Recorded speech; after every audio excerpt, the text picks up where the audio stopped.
무더기 증인 신청을 했죠. 결국은 이달 내 헌재 심판은 불가능해진 상태입니다. 이 문제를 좀 짚어보겠습니다.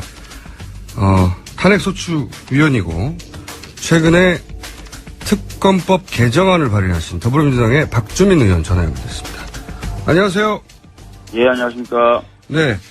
자, 2월 말까지 헌재 선고가 불가능한 거는 분명한 거죠?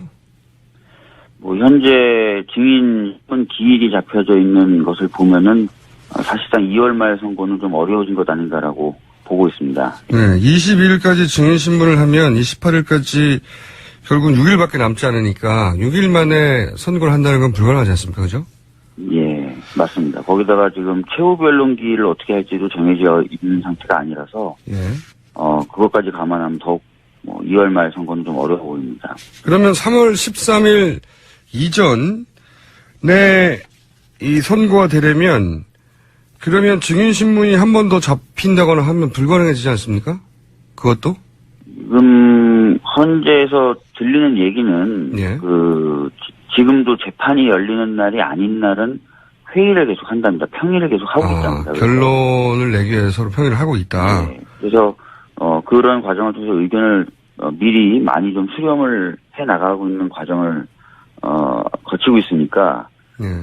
사실상 변론 기일이 종결만 되면은 그렇게 긴 시간은 필요하지 않다 선고까지 이런 얘기도 들리고는 있는데 문제는 아까 말씀드렸던 것처럼 증인 신청했던 그 증인들이 증인 출석해야 될 기일에 출석하지 않고 그러면은 또 대통령 측에서 이 증인은 꼭 필요한 증인이니까 반드시 신문해야 됩니다라고 하면서 한 번 더 기일을 잡아주세요. 이런 식으로 해서 기일이 몇 번 더 잡히면 어려워지게 되는 거죠. 예. 그렇죠. 특히 박근혜 대통령이 마지막에 직접 나오겠다. 그러니까 이것저것 다 안 통할 경우에 네. 이런 정도로 만약에 박근혜 대통령 측에서 나오면 직접 나온다고 하면 잡지 않을 수 없는 거 아닙니까? 기일을? 사실상 방어권 보장 또는 공정성 이런 것들로 지금 계속 헌재를 공격하고 있는데요. 그런 공격을 지금 의식해가지고 헌재가 증인을 대거 채택해주고 있지 않습니까? 예. 이 흐름이라면 또 박근혜 대통령이 직접 출석하겠다라고 하는 것을 무시하기는 어려워 보입니다, 헌재가. 그렇죠. 그래서 저는 최후에는 예를 들어서 이런저런 증인들 다 충분히 받아줬으니 더 이상 증인신문을 하지 않겠다고 하는 순간에 박근혜 대통령이 출석하겠다고 기일을 잡아달라고 그래서 기일을 잡았어요. 근데 박근혜 대통령이 또 안 나와요, 그날. 지금 그런 증인들이 있으니까요, 실제. 네. 그러면은 3월 13일을 넘기는 것을 첫 번째, 일종의 전략으로 삼고 있는 듯이 보이는데, 박근혜 대통령 측에서는. 네. 그런 위험성도 있지 않습니까? 예, 그런 위험성도 있고요. 지금까지 보면은, 예를 들어서 이제 김기춘 전 비서실장도, 어제 원래 나오기로 했던 증인인데, 갑자기 안 나오겠다 그런단 말이에요. 네. 그래서 20일 날 신문하는 것으로 다시 날짜를 잡아줬어요. 네. 헌재가 이렇게 증인으로 나오기로 한 사람이 안 나오면은, 그러면 그 증인은 신문 안 하겠다라고 하지 않고, 예. 계속 날짜를 새로 잡아주고 있거든요. 그러니까 말이죠. 그래서 지금 22일까지 증인기일이 잡혀져 있지만, 그 중에 한두 명, 또는 또 4-5명까지라도, 그날 정해진 날 안 나오고, 안 나왔을 때 대통령 측에서 꼭 필요한 증인입니다. 날짜를 더 잡아주세요라고 했을 때 과연 헌재가 이거를 거부할 것이냐. 저희가 어제 법정에서 공개적으로 그 부분에 대해서 명확하게 해달라고 헌재에 요구했거든요. 네.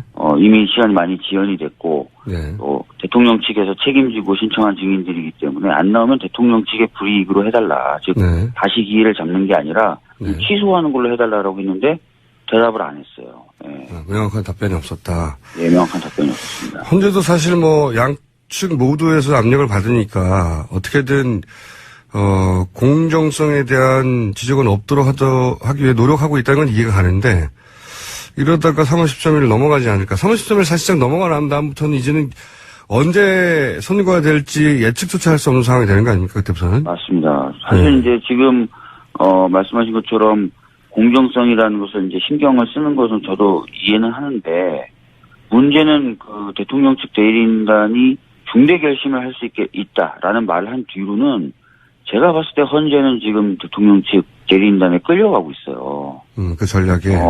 예, 끌려가고 있습니다. 그래서, 계속해서 뭐 기일을, 잡아주고, 또 증인이 안 오면은 또 그 증인을 또 배려하고, 이런 식으로 계속, 흘러가고 있기 때문에, 이건 이미 공정성을 좀 기한다라는 측면에서 보기보다는, 좀 아까 말씀드렸던 것처럼 대통령 측에 좀 지나치게 끌려가고 있는 것 아닌가라는 느낌을 받고 있습니다. 그게 뭐 혼자가 원하는 말은 아니었겠지만 대통령 측의 지원 전략이 어느 정도 먹히고 있는 거죠, 지금. 예, 실질적으로 영향력을 좀 발휘하고 있는 것으로 보입니다. 예. 알겠습니다. 그 대목도 큰 걱정이고. 이게 이제 단순히 3월 13일보다 뭐 조금 늦어진다가 아니라 3월 13일이 지나가 버리면 이게 몇 달이 걸릴 수도 있고, 그다음부터는 정말 어떻게 될지 모르는 예. 국가적인 일정 자체가 아주 오리무중이 되는 건데. 또 한 가지 중요한 대목이 이제 특검 수사 연장이지 않습니까? 네네. 황교안 대행이 연장을 해줄 가능성은 아주 낮은 것 같고요. 정치적인 전망도 그러고. 그러면 그렇기 때문에 이제 특검법 개정안을 내셨잖아요. 네. 개정안의 주요한 내용을 좀 알려주십시오. 개정안의 주요한 내용은 첫 번째는 기간을 연장하는 겁니다. 네. 기간을 120일 플러스 30일로 연장을 했어요. 120일. 이 법만 통과되면은 자동적으로 50일을 그냥 더 수사할 수 있게 되는 겁니다. 아, 그렇군요. 30일 추가가 아니라 아예 50일을 더 추가하는 거군요. 네. 예, 그러니까 120일 수사를 하고 부족하면은 30일을 연장을 할 수 있는 것 같습니다. 예. 그리고 또 하나는 이미 이제 검찰이 기소한 사건들이 있어요. 최순실, 정호성 이런 사람들이요. 네. 그 사건에 대한 그 소송 진행을 현재 검찰이 담당하고 있습니다. 네, 특검이 아니라. 네, 특검이 아니라. 네. 근데 그러다 보면은 특검이 나중에 기소할 뭐 박근혜 대통령 네. 또는 뭐 다른 어떤 재벌들하고의 조화가 안 이루어질 가능성이 있어요. 그러니까 이게 이제 사람들이 그 검찰 시스템을 잘 모르니까 네. 그 특검이 출범하기 전에 특수본에서 일단 공소를 했죠, 기소를. 예, 기소를 했습니다. 네. 그런데 특검이 진행되면서 또다시 알게 된 사항들이 있지 않습니까?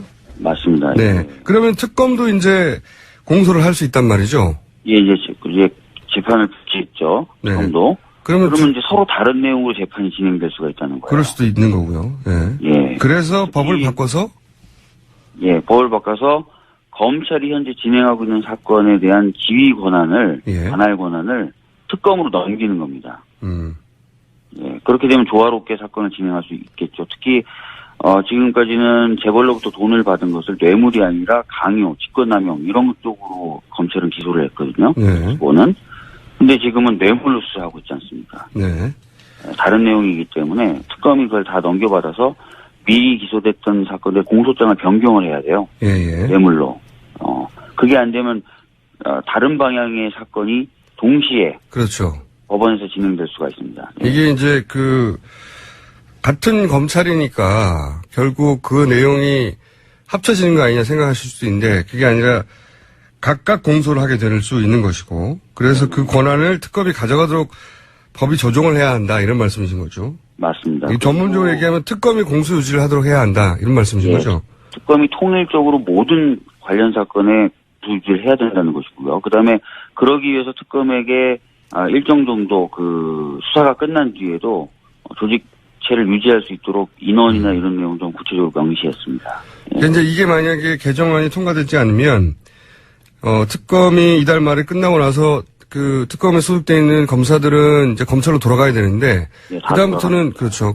검찰총장의 지휘를 받고 검찰총장은 대행의 지휘를 받는 체제 속에 들어가는데 네. 만약에 이분들이 그 팀을 그대로 유지하지 못하면 실제로 조사했던 분들이 그 일을 맡지 못해서 그게 저는 이제 시험 공부한 사람이 시험 치게 해야 되는데 그 시험 공부 안 한 사람이 와가지고 인사 이동을 통해서 이제 특검이 딴 데로 가버린다든가 배치를 해버리면 이 공소 유지가 어려울 수도 있는 거 아닙니까? 예. 그래서 그 문제. 과거에 이제 국정원 대선 개입 사건이 약간 비슷한 식으로 흘러가가지고 공소 유지, 즉 재판 진행 과정이 약간 매끄럽지 못했다는 평을 받았죠. 예. 그때 이제 썼던 방법이 특검 당시 수사를 했던 윤석열 팀을 사실상 해체해버리고 다른 팀을 투입함으로 해서 실제 열심히 공부했던 사람들은 시험을 못 치고 다른 사람들이 와서 시험을 치는. 네. 그러다 보니까 제대로 성적이 안 나오는, 비유하자면 그런 일이 발생했는데 이번에도 그런 일이 발생할까봐 이제 법을 고치겠다는 거죠? 예, 맞습니다. 그리고 또 바뀐 내용이 뭐가 있습니까? 지금 이제 위증죄 부분도 수사 대상으로 포함시켰습니다. 이 위증죄는 두 가지 파트인데요. 하나는 국정조사 때 위증했던 부분들도 수사할 수 있게 했고요. 네. 그 다음에 이제 재판 진행 과정에서 또 위증을 할 수 있습니다. 향후에 공소를 유지할 때 그때도 처벌할 수 있게 했고, 무엇보다도 수사 대상을 지금까지 보면은 좀 많이 좁아서 우병우 수석이라든지 이런 쪽을 수사하기가 어려웠는데 대폭 수사 폭을 넓힐 수 있도록 그렇게 만들었습니다. 그 수사 과정에서 인지된 관련된 사건이라고 제안했었는데 그냥 인지된 사건으로 이제 넓힌 거죠. 맞습니다. 그래서 수사 과정에 알게 되면은 네. 관련성을 떠나서 알게 되면 다 수사할 수 있도록 만들었습니다. 그리고 재판을 아까 말씀드린 대로 진행하게 만들었는데 재판을 진행하다 보면은 위증을 할 수가 있지 않습니까? 증인들이 나와서. 네네. 그것도 다 수사 범위 자동적으로 포함되도록 만들었습니다. 굉장히 상식적인, 왜냐면 지금 시간 얼마 안 남았는데 이제 재벌들 쪽은 아예 제대로 수사를 시작도 못했지 않습니까? 네, 맞습니다.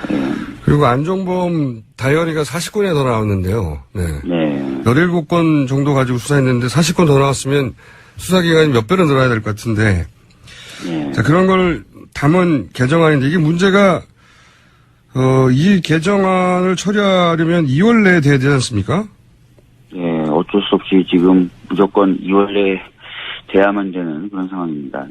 2월 내에 되려면 지금 야당만으로는 부족하고 바른정당이 여기 크게 도와줘야 되는 거 아닙니까? 적극적으로? 최소한 바른정당이 동의해 줘야 되는데요. 네.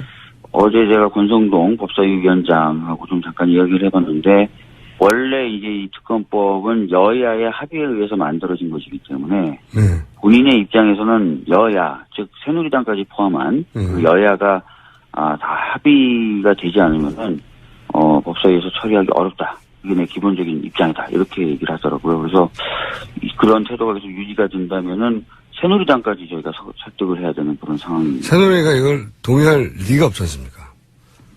그렇죠. 그러면 남은 방법은 뭐가 있나요? 일단은 최선을 다해서 바른정당만이라도 설득하려고 지금 노력을 해야 될 것 같습니다. 우선은 좀 바른정당은 새누리당에서 사실상 박근혜 대통령과 최순실의 국정농단 때문에 뛰쳐나온 분들이시잖아요. 근데 그분들이 특검 연장을 반대한다는 게 저희들로 봤을 땐 명분이 없다. 그러니까 같이 하자라고 해서 좀 설득을 먼저 해야 될 것 같습니다. 반대까지는 하지 않더라도 적극적으로 나서주지 않아도 그것만으로도 이게 이 개정안을 처리하기가 어려운데 만약에 이렇게 저렇게 더 안 되면 결국 남은 방법은 이제 흔히 말하는 직권상정인데 이 대목까지는 아직 의논을 안 해보신 거죠, 당내에서도? 네, 그렇습니다. 사실 직권상정이란 것이 법에는 있지만 그 요건이 매우 엄격하고 제한적이어서. 그렇죠. 이 방법까지는 벌써부터 논의하고 있지는 않습니다. 알겠습니다. 지금 현재 처한상으로 보자면 현재 판결 3월 13일 이전의 판결도 그리고 특검법 연장을 위한 개정안도 통과가 낙관적이지 않다, 전혀. 이 정도로 정리할 수 있겠네요? 네, 현재 그렇게 약간만 하고 있을 때는 아니다. 이 정도로 정리하시면 될 것 같습니다. 알겠습니다. 이 사안은 저희가 계속 관심을 가지고 중간중간 사안이 발생할 때마다 연결하도록 하겠습니다. 알겠습니다. 예, 감사합니다. 네, 지금까지 더불어민주당 박주민 의원이었습니다. 지금도 재판이 열리는 날이 아닌 날은 회의를 계속 한답니다. 평의를 계속 하고 있답니다. 결론을 내기 위해서 서로 평의를 하고 있다. 네, 그래서 그런 과정을 통해서 의견을 미리 많이 좀 수렴을 해 나가고 있는 과정을 거치고 있으니까 사실상 변론기일이 종결만 되면은 그렇게 긴 시간은 필요하지 않다, 선고까지. 뭐 이런 얘기도 들리고는 있는데 문제는 아까 말씀드렸던 것처럼 증인 신청했던 그 증인들이 증인 출석해야 될 기일에 출석하지 않고 그러면은 또 대통령 측에서 이 증인은 꼭 필요한 증인이니까 반드시 신문해야 됩니다라고 하면서 한 번 더 기일을 잡아주세요. 이런 식으로 해서 기일이 몇 번 더 잡히면 어려워지게 되는 거죠. 예. 그렇죠. 특히 박근혜 대통령이 마지막에 직접 나오겠다. 그러니까 이것저것 다 안 통할 경우에 예. 이런 정도로 만약에 박근혜 대통령 측에서 나오면 직접 나온다고 하면 잡지 않을 수 없는 거 아닙니까? 기일을? 사실상 방어권 보장 또는 공정성 이런 것들로 지금 계속 헌재를 공격하고 있는데요. 그런 공격을 지금 의식해가지고 헌재가 증인을 대거 채택해주고 있지 않습니까? 예. 무더기 증인 신청을 했죠. 결국은 이달 내 헌재 심판은 불가능해진 상태입니다. 이 문제를 좀 짚어보겠습니다. 탄핵소추위원이고 최근에 특검법 개정안을 발의하신 더불어민주당의 박주민 의원 전화 연결됐습니다. 안녕하세요. 예, 안녕하십니까. 네. 자, 2월 말까지 헌재 선고가 불가능한 거는 분명한 거죠? 현재 증인은 기일이 잡혀져 있는 것을 보면은 사실상 2월 말 선고는 좀 어려워진 것 아닌가라고 보고 있습니다. 네. 22일까지 증인 신문을 하면 28일까지 결국은 6일밖에 남지 않으니까 6일 만에 선고를 한다는 건 불가능하지 않습니까? 그죠? 예, 맞습니다. 거기다가 지금 최후 변론기를 어떻게 할지도 정해져 있는 상태가 아니라서, 예. 그것까지 감안하면 더욱 2월 말 선거는 좀 어려워 보입니다. 그러면 3월 13일 이전에 이 선고가 되려면 그러면 증인신문이 한 번 더 잡힌다거나 하면 불가능해지지 않습니까?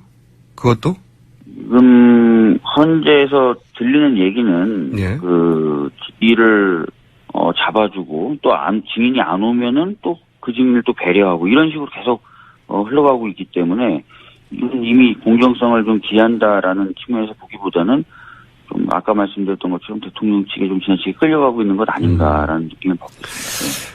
그게 뭐 헌재가 원하는 말은 아니었겠지만 대통령 측의 지원 전략이 어느 정도 먹히고 있는 거죠, 지금. 예, 실질적으로 영향력을 좀 발휘하고 있는 것으로 보입니다. 예. 알겠습니다. 그 대목도 큰 걱정이고. 이게 이제 단순히 3월 13일보다 뭐 조금 늦어진다가 아니라 3월 13일이 지나가 버리면 이게 몇 달이 걸릴 수도 있고, 그다음부터는 정말 어떻게 될지 모르는 국가적인 일정 자체가 아주 오리무중이 되는 건데. 또 한 가지 중요한 대목이 이제 특검 수사 연장이지 않습니까?